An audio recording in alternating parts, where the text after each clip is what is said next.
Ольга Геннадьевна Грумова, учитель начальных классов 2-й Ленской городской школы. Для нее школа за 35 лет работы стала вторым им домом, а обучение детей – смыслом жизни. Героиня нашего репортажа – педагог с большим стажем, является обладателем знака «Отличие гражданская доблесть» и настоящей гордостью школы. О выборе своей профессии совсем не жалеет, мастерски подбирает ключик к каждому ученику. Она одна из тех педагогов, которому на обучение родители стремятся отдать своих чад. Съемочную группу героиня нашего репортажа встретила за накрытым столом со сладостями, домашним вареньем и горячим чаем. Именно так гостеприимная Ольга Геннадьевна привыкла встречать гостей. В такой теплой обстановке и беседа приятная слаживается. И это действительно так. Несколько часов пролетели как один миг. За это время героиня нашего репортажа рассказала нам всю свою жизнь. Родилась и выросла Ольга во Владимирской области, в городе Меленки. Когда ей исполнилось 3 года, родители решили переехать в Ленск, как и многие в то время, на заработки. Первым переехал отец, здесь тогда жили 2 его брата, через некоторое время перебралась и жена с дочкой. Когда сюда приехали, тоже яркие впечатления. Один дядя, папин брат Виктор Васильевич, Катин Виктор Васильевич, они жили на берегу, вот там, где док. И мы, видимо, к ним вот это добирались, да, раньше. Ну, ни такси, ничего, там как-то каким-то образом пешком, значит, с чемоданами. И я помню, что меня потрясло, берег весь усыпан корой. Почему-то лежала кора. Я сейчас понимаю, я прибыла сюда в 1971 году. В те годы еще сплавляли лес по реке. То есть я вот это время застала, было очень интересно. Вот.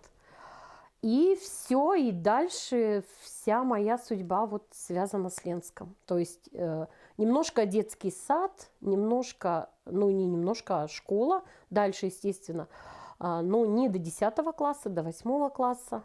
А потом я уехала снова во Владимирскую область и закончила там Юрьев-Польское педагогическое училище. Юрьев-Польский – это тоже город во Владимирской области. То есть, можно сказать, 2 родины у меня, 2 родины. Мама нашей героини работала электросварщиком на одном из крупных предприятий города, которое занималось строительством многоэтажек. Папа водителем, резвиком в городской автобазе. В семье у Катиных, такая красивая фамилия была у героини нашего репортажа в девичестве, 2 дочери. А родители все время работали. Девочки чаще были дома одни. После школы занимались домашними делами, а потом у каждой было свободное время. Ольга все это время посвящала чтению. 60% моего воспитания, вот 40% это пример родителей, пример стойкости, пример их, ну тоже в том числе жизнелюбия, да, при всех трудностях, пример их упорства в чем-то, требовательности, строгости к нам. Это вот одно. А вот 60% это книги. И я столько перечитала. Меня наказывали за то, что я читала. Потому что я забывала сделать какие-то домашние обязанности. То есть я вот туда просто проваливалась, проникала, и все, меня оттуда сложно достать. И включалась в жизнь, когда меня мама говорила, что печь там не затоплена, да, вода не занесена и так далее. Ну, такие же условия были в жизни и так далее. Ну, тогда мне было стыдно, обидно, мне хотелось, ну почему, вот. И тогда я почему-то, ну я сделаю, это же не так сложно. Вот не сложно, но ты должна была вовремя сделать. Но со временем сложные бытовые условия облегчились. Мама перешла на другое место работы с более гибким графиком. Папа уволился и устроился в столярный цех столяром. Очень много осталось, какие-то делал там всевозможные, ну кто что не попросит, в общем, это все папа делал. В том подъезде, в котором мы жили, по Орджоникидзе 11, там все стало портиться, значит, эти мальчишки стекла выбили, и папа все аккуратненько, значит, каждую вот эту вот там раму, каждую это, все это заколотил, все это аккуратненько, там штапиками и всем прочим. Потом это все благополучно закрасили. Папы нет уже 22 года. Все вот это сохранилось в течение 22 лет. Я прихожу в подъезд, там живет моя подруга, и ну вот как бы папин след. Вроде бы, да, но ничего такого не сделал человек. Просто аккуратненько все вот, ну, сделал, убрал все это стекло там разбитое и так далее. Сделал фанерку. Ну и что? Пусть без стекла, Но это все годами сохраняется. Хочется вернуться к молодости нашей героини, когда она, окончив институт, вернулась в Ленск. Хоть и была она уроженкой Владимирской области, тянула ее в Якутию.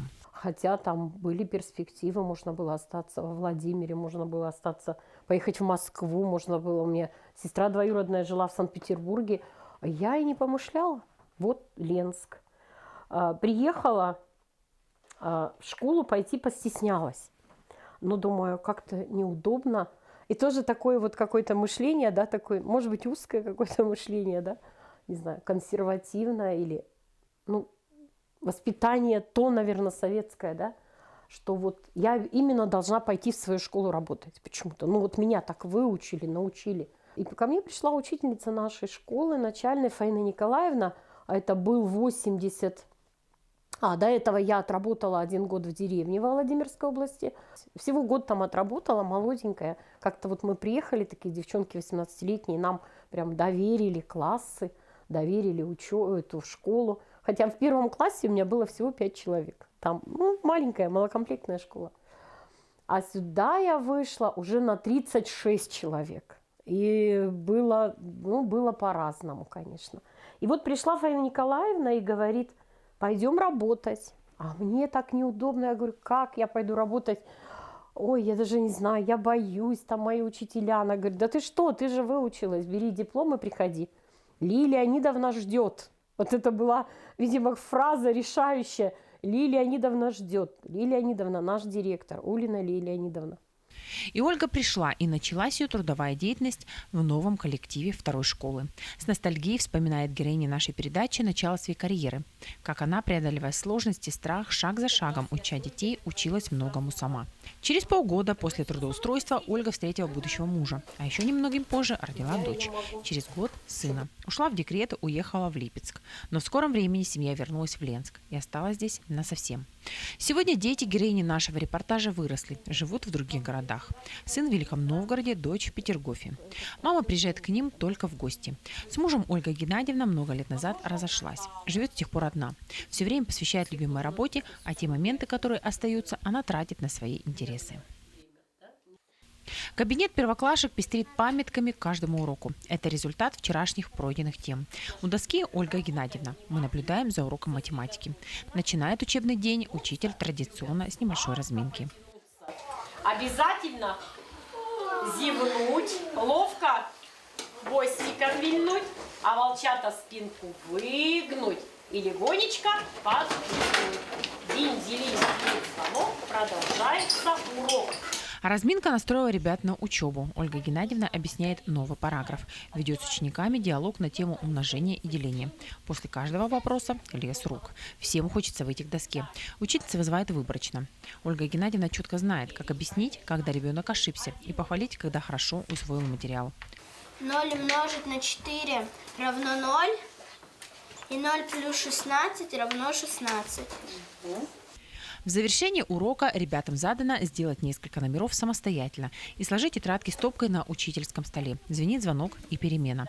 На перемене ученики Ольги Геннадьевны не сидят, уткнувшись в свои телефоны. Они, объединившись в группы по интересам, рисуют, играют в настольные игры или беседуют с учителем на разные темы. Очень часто поют. Дважды два четыре, дважды два четыре. Это всем известно в целом мире. Дважды два четыре, дважды два четыре. А не 3, а не 5, это надо знать. Дважды два четыре, дважды два четыре. А не 6, а не 7, это ясно всем. Еще один урок, на котором нам посчастливилось побывать, это окружающий мир. Учитель, словно актриса на сцене театра, умело управляет тональностями в голосе, ведет диалог на тему «Моя Якутия». Умиляясь детским ответом, знает, когда пошутить, похвалить или пожурить. Словом, как и все описывает Чехов, сравнивая учителя с артистом или художником, горячо влюбленным в свое дело. Кстати, героиня нашей передачи поет в ансамбле русской песни, а также профессионально рисует. Но об этом мы расскажем чуть позже. А пока мы поинтересовались у ребят, строгий ли учитель Ольга Геннадьевна. Ольга Геннадьевна, конечно, бывает строгая, но она больше активная, добрая, любит о чем-то новом рассказать, и мне она нравится. Бывает строгая чуть-чуть и добрая. Героиня нашей передачи – творческий человек по жизни. Всегда охотно подписывается на все проводимые конкурсы и мероприятия. Совсем недавно Ольга Геннадьевна отпраздновала серьезную дату – 35 лет в роли учителя начальных классов в своей родной школе. В атмосфере этой профессии она всю жизнь, ведь читать и писать ее в детстве тоже учили педагоги, которые и сыграли решающую роль в выборе профессии нашей героини. Сестренка младшая была. Родителям приходилось много работать. Очень много забот, таких хлопот было возложено на нас, вот сестрой. С сестрой у нас была 7 лет разница. И как-то с 1 класса все вопросы по учебе решала я. Вот. А вообще, может быть, я не знаю, может, это как-то было предопределено, потому что вот всегда в школе, мне казалось, всегда в нашей школе второй, учителя были самые лучшие, самые красивые. Я очень благодарна своим первым учителям. Вот каким-то были образцом для нас. И когда в 1977 году мы перешли в здание, вот я начинала учиться по Якутской, а потом мы перешли торжественным строем. Тоже был у нас директор Семен Петрович Черепанов. Всех, конечно, помним мы, всех помним. И Семен Петрович шел во главе строя, мы шли сзади. Как бы целой колонной огромной. Это вот как-то так, даже для нас, ребятишек, было очень значимо. Зашли в большое здание светлое. Вот представляете, в те годы, я не знаю, мне кажется, мы попали в сказку. И вот для меня это было вот как-то, видимо, какой-то для меня был колокольчик прозвенел, что я вот сюда вернусь в качестве учителя. Ольга Геннадьевна – опытный, квалифицированный, талантливый, творчески работающий педагог, учитель по призванию, до глубины души, преданный своему делу.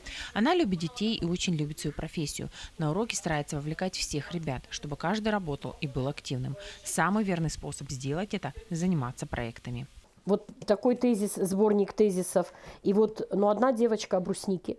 То есть ее полезные свойства она изучала. Мы проводили эксперименты и так далее. В общем, темы самые разнообразные, да, и там и о приготовлении уроков, и о полезности чтения, и о чем угодно, да, и о вреде, в том числе компьютера. Потом один замечательный у нас был доклад, когда здесь стали строить вот этот газопровод, да, «Сила Сибири». Вот мальчик с таким докладом тоже о силе Сибири. Брал интервью, кое-как его там допустили, чтобы пригласили этого ребенка, чтобы он взял интервью у начальников «Газпрома» и так далее. Очень интересная работа. Хватало бы времени, это можно было делать. Вообще для начальной школы это проходит 2 раза в год, весной и осенью. Попробуем, может быть, получится осенью нам туда поехать с кем-нибудь. Есть ребята у меня в моем классе, есть ребята, вообще готовят доклады, презентации прям 100%. То есть нам не хватает уроков, чтобы всех прослушать. Проект – это большой современный труд учителей, учеников, родителей, которые ребята потом защищают сначала перед классом, потом на районных, республиканских и российских конференциях. Я делал проект превращения морской воды в пресную, и я получил 1 место. Я провел много экспериментов, и мне это очень понравилось. Для меня это был самый интересный проект. Я ходил на море, брал там соленую воду и потом разными способами ее превращал в пресную. Потому что пресной воды мало на планете. А сейчас ты над каким-то проектом тоже работаешь? Я работаю над проектом о маракасах. Буду рассказывать о них, в какой стране они появились, как их изобрели и какого года они появились. Да. И в классе, и на зуме. Рассказываю об этих проектах. А кому ты рассказываешь? Я рассказываю на зуме разным судьям, а если я в классе рассказываю, то я рассказываю Ольге Геннадьевне и ученикам. Как Ольга Геннадьевна твои проекты оценивает? Очень хорошо. Она ставит хорошие оценки, и ей нравятся мои проекты. Как признается Ольга Геннадьевна, детям это нравится. Они не боятся публики и всегда занимают первые места. Проектная деятельность – одно из важнейших направлений в работе педагога, о котором наш репортаж. Радует то, когда вот твои дети уходят от тебя, наполненные содержанием. Наверное, ради этого мы и работаем. С Ольгой Геннадьевной мы вообще очень давно работаем. Сейчас она классный руководитель моего сына. Ольга Геннадьевна, мы всегда восхищаемся ей, она очень у нас энергичная, очень, то есть она везде, везде, везде. Она и поет, и внеурочная деятельность с детьми, то есть это человек, который везде успевает, и везде все и делает, и все на отлично делает. И, как говорят вот даже родители выпускников, которые дети у нее учились, даже дети, видя Ольгу Геннадьевну на другой стороне, например, улицы, они кричат «Ольга Геннадьевна!» и бегут к ней. То есть это человек, ну, вот, я не знаю, зажигалка мы ее называем. Как педагог тоже, то есть это человек, который всегда поможет, даст совет, у нее очень большой педагогический опыт. Для своих учеников Ольга Геннадьевна старается быть не только учителем, но и другом, наставником. Поэтому и ребята относятся к ней с любовью, особым трепетом и уважением. Строгая, но справедливая, говорят о ней ученики. Мне очень нравится Ольга Геннадьевна, мне нравится, как она учит, и иногда она нас даже водит в разные места, в парк погулять, еще много куда. Мне нравится мой учитель. Ольга Геннадьевна очень добрая, она хорошо учит математике. Мне нравится, как она пишет на доске. Она очень красиво пишет. Ольга Геннадьевна рассказывает, что ее успех в работе зависит от ее коллектива. Его героиня нашего репортажа называет космосом. Почему? Да потому что это все. Все, на чем строится успешная работа. Вследствие чего это хороший выпуск, которым можно гордиться. Почему я говорю, что вот коллектив космос? Потому что, ну, наверное, наши ошибки, они самые неисправимые, да? И, ну, конечно, я такой же живой человек, я точно так же могу ошибаться. Я точно так же могу детей поругать легко. И с ними поругаться, и они могут со мной поругаться. И вы знаете, что сейчас дети такие, что они могут и ответить, да, уже в начальной школе. И я все время думаю, ой-ой-ой, когда они подрастут и пойдут в среднее звено, что же там будет с ними? А хочется, чтобы было хорошо. Вот хочется, то есть вот в начальной школе ставлю себе всегда цель сформировать коллектив такой, чтобы они друг друга поддерживали. Чтобы вот как бы не то, что вот один упал и сразу все бросились. Нет, вот что-то такое незримое должно быть в коллективе среди них, что они чувствуют себя, ну, скажем, в своей тарелке, что они чувствуют себя нужными. И вот чтобы вот немножечко вот как бы какую-то подушку, вот эту безопасности детям дать, нужно хорошо отработать в начальной школе. Не знаю, какие секреты, наверное, у меня их нет. Наверное, это такая каждодневная работа, как это сейчас принято, да, 24/7, когда ты либо что-то отложил на потом, и там у тебя идет, что-то варится там в голове, да, какой-то файл обрабатывается, и ты думаешь, а как вот в этой ситуации, а как вот здесь вот поступить? А вот с этими родителями, как наладить контакт, потому что без родителей не будет успеха. Коллеги у героини нашего репортажа – это тоже космос. Они и поддержат, и помогут, а главное, они ценят Ольгу Геннадьевну и гордятся, что в их коллективе заслуженный педагог. Человек очень предан выбранному делу, очень любит детей младшего школьного возраста и старается все сделать так, чтобы было интересно и детям, и учителям при работе. Самое главное, она предана выбранной профессии, она ее любит, она любит детей, она ценит, уважает всех, кто рядом с ней. Это и родители, и педагоги. Мы восхищаемся Ольгой Геннадьевной. Это человек разносторонний, очень интересный человек. Она прекрасно поет. И поют ее дети. У ней каждый ее выпуск дети поют. Разные названия у этих коллективов. Но самое главное, что поет весь класс. Она любит рисовать. Проходит разные мастер-классы. Потом делится этими находками с учителями. А учителя уже передают эти находки своим детям. Ну, в общем-то, я счастлива, что есть такой коллега, с которым я работаю в них. Она, во-первых, вдохновляет всех. Она сама на позитиве всегда. С ней очень приятно сотрудничать. И здорово, что есть такие люди, которые преданы своему делу и любят вообще дело и любят жизнь. Методическая копилка Ольги Геннадьевны, как уже стало понятно, полна интересными разработками уроков, внеклассными мероприятиями, исследовательскими проектами и различными презентациями. Стараюсь ребят вывести куда-то вот в социум. Мы в тесном сотрудничестве с библиотекой работаем. Мы со станцией ЮНАТов в тесной связи. Мы с музеем в тесной связи. Потому что социум, он развивает, воспитывает, он расширяет общий кругозор ребят.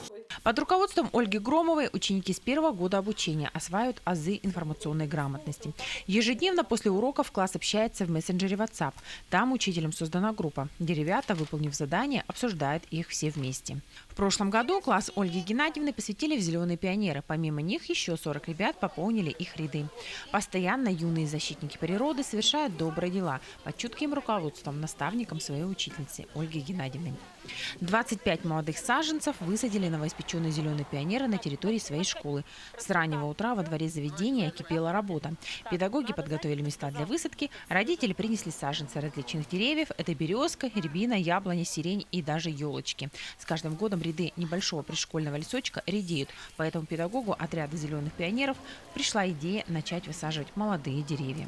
Надо именно наш палисадник сохранять, потому что это наши легкие в том числе, да. Вот эти деревья нас охраняют или оберегают от дороги, то есть вот немножечко прикрывают нас от дороги. Ну вот решили пополнить, попробовать. Хотим, конечно, чтобы прижились наши деревья. Ребята с большим энтузиазмом отнеслись к заданию. Разбившись на группы, вооружившись лопатами и ведрами с водой, взяв по небольшому саженцу, направились каждый к месту посадки. Даже придумали девиз, который как нельзя лучше подходит к этому мероприятию. Природа – это частичка нас. Мы заботимся и ухаживаем о ней. Мы выкапывали ямки и садили деревья, а мальчики таскали воду.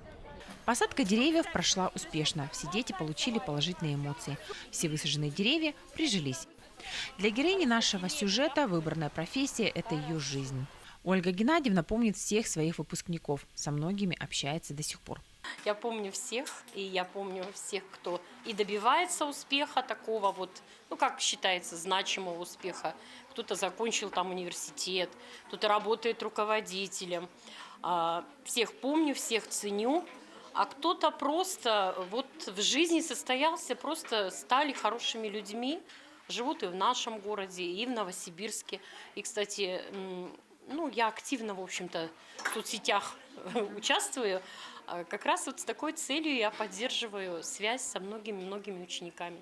Некоторые ребята добавляются и находят меня только сейчас, уже в зрелом возрасте, и вот начинаем общаться. Все и вот удивляются, что я помню их. Героиня нашего репортажа делится опытом своей работы на районных и республиканских мероприятиях. Там же черпает его у коллег. У нее огромное количество грамот, дипломов и наград различных уровней. В этом году педагог получила знак отличия «Гражданская доблесть». И мы уверены, что эта награда точно не последняя. Ольга Громова очень активный человек. В свободное от работы время, которого остается не так много, она поет и рисует. Уже много лет она поет в ансамбле русской песни.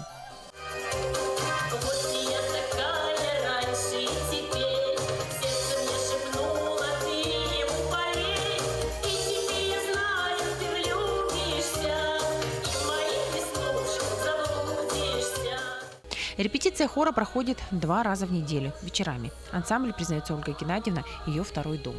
У меня история такая интересная получилась. Я участвовала в конкурсе профессиональном, педагогическом, и Евгений Валерьевич меня увидел на сцене. Вообще я пою, ну, как себя помню, сколько себя помню, я пою. Как это истории есть детские, когда еще на табуретку встаешь и поешь. Вот я все это время пела. Но потом немножко пела в школе, немножко пела в техникуме. В общем, везде немножко пела, но не сильно как бы стремилась там куда-то. А русскую песню так вот всегда приходила, восхищалась и думала, боже, они какие-то неземные женщины эти вообще. Туда вообще невозможно попасть. И когда мне Евгений Валерьевич написал, вот появились уже соцсети на тот момент, написал в Одноклассниках, я сначала прямо отнекивалась. Но с ним не поспоришь. Вот, я пришла и, собственно говоря, вот уже, да, мне почему-то кажется, что 8 лет, наверное, да, 7 лет я в русской песне. И просто сейчас не представляю, что было бы по-другому. Занятия дают, наверное, какой-то заряд бодрости. Вообще, как это сейчас модно говорить, да, ресурс, какой-то женский ресурс. Когда ты устаешь, и потом ты бежишь в дождь, ветер, снег, мороз. И после репетиции ты какое-то ощущение прям вот обновления. Ну, по-настоящему. Коллеги любят, чтобы я им спела что-нибудь в тесном кругу. Ну, это уже как бы при личных встречах. Ну и концерты бодрят. На днях как раз состоялся большой концерт ансамбля «Русская песня». Как всегда, прошел с большим размахом. Русская песня на сегодняшний день, в том состоянии, в котором она есть сегодня, она, конечно же, все равно неповторима. И я думаю, что, я надеюсь, что будут еще дальше много концертов, будет еще не один год выступлений и так далее. То есть пока им самим нравится, пока они с удовольствием приходят, пока посвящают свое свободное, самое главное для человека – это время, они отдают этому коллективу самое ценное – это время. И пока вот они его вот отдают, коллектив будет жить дальше, я думаю, что не один десяток лет еще впереди. Ольга Геннадьевна интересуется и искусством. Рисование – это еще одно серьезное ее увлечение. Вот это акрил. Но я честно признаюсь, что сама я рисую мало. То есть вот здесь существовала студия «Креатив», которая руководила Юлия Логинова. Она сейчас эту студию закрыла, но некоторые выездные сессии они вроде как обещали. И мы рисовали под руководством художника. И как бы собирался такой коллектив единомышленников. И вообще было здорово. То есть, во-первых, я как бы чуть-чуть рисую, то, что вот детям там на доске это все, они, конечно, восхищаются, но это все не то совершенно. А когда ты вот такое вот что-то создаешь, то происходит, тоже какое-то обновление, перерождение. Рисует красками, карандашами, фломастерами, пробует себя в различных стилях. Последнее время заинтересовалась нейрографикой. Тоже почему-то нехватка времени у меня происходит сейчас в это время. Не знаю, какой-то период интересный наступил.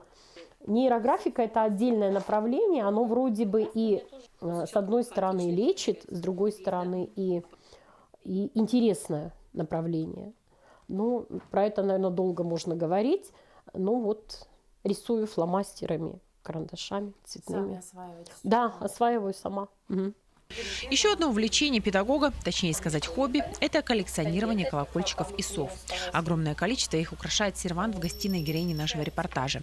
Привезены сувениры с различных уголков России, какие-то друзьями, какие-то Ольга Геннадьевна приобретала сама. Самые необычные. У меня есть откуда-то там из-за границы мне привозили. Я всегда говорила, что я хоть там где-то не побывала, но вот мне привезли, и вот у меня теперь есть этот колокольчик. Ученики привозили. Сама, говорила уже, да, покупала. Вот. А потом как-то получилось так, что у меня... я броши люблю. И у меня, по-моему, 4 или 5 брошей с изображением совы. Вот буквально там за последние несколько лет. И совы стали ко мне приходить. Я наивно полагаю, что вместе с совами ко мне приходит мудрость, наверное, какая-то. Вот, да, это вот мне семья Федориных подарила. Вот это моя любимая сова. В завершение хочется сказать о планах Ольги Громовой на будущее. Они не грандиозные, такие же, как у всех. Если сказать о ближайшем времени, то организовать летний отдых, детскую площадку для своих учеников, съездить в отпуск, попроведать детей, научиться слушать электронные книги, в мечтах разбить рябиновый сад. Ну а самое главное – просто жить в свое удовольствие, любить детей, людей, природу и работать, пока есть силы, желание и море новых идей.